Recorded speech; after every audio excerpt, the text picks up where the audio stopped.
One thing that Mark does, which should not come as any surprise, is his gospel unfolds as a new creation week. You may remember from Genesis 1, in the beginning, God made the heavens and the earth over the span of a week. 6 days God worked, and then he rested on the seventh. And Genesis 1 records what God did each day. And it will say there was evening and morning the first day. And those evening, morning markers, they mark the end of each day in Genesis 1. Well, in Genesis 1 it does that 6 times. Mark 1:1 says this is the beginning of the gospel. Beginning is a Proverbs word we saw, but of course it is also a Genesis word. In the beginning God created. The gospel's a new beginning. This is the beginning of a new creation. And 6 times in Mark's gospel, Mark says it was evening, just like Genesis 1.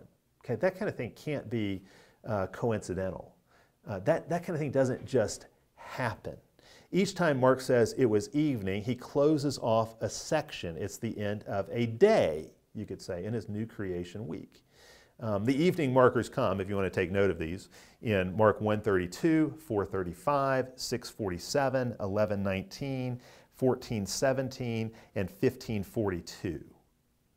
So these for Mark are really like his chapter markers. Each one marks the beginning of a new day in the symbolic week of his gospel. And of course, anytime we see something like this, then we immediately want to start to compare the days in Mark to the days of Genesis 1 and see what kind of connections we can make. And the connections are not always crystal clear.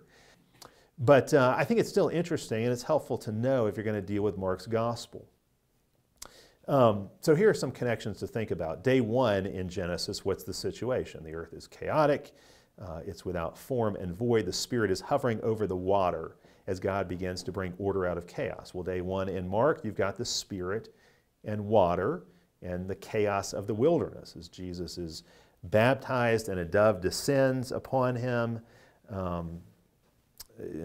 representing the Spirit.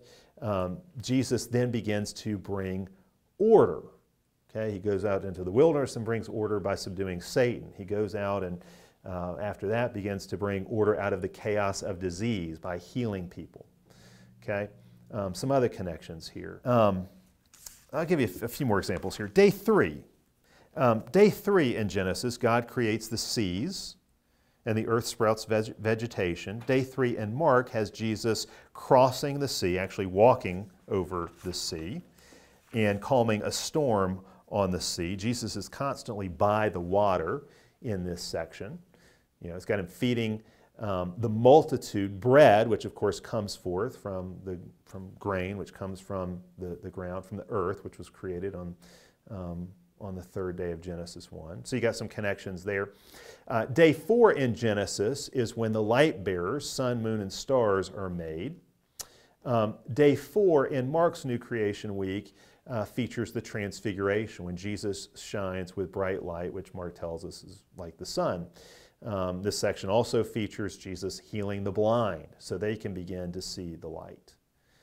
You can keep going. Day 7 is Sabbath in Genesis, where God rests from his work and delights in his work and blesses his creation.